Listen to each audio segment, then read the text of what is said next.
So I love birds. I love watching birds, feeding birds. Just, I don't know, something about birds. I just find absolutely soothing, cathartic, relaxing. I think a lot of us do.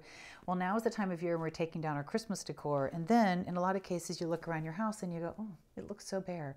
What do I have to look forward to? So I wanted to bring you some things that are going to be perfect for kind of setting your eye on spring when it comes around. And one of them is this adorable little bird bath. Now, technically, it is a bird bath. It's made out of a poly resin. You can put water in it, set it outside, and the birds will love it.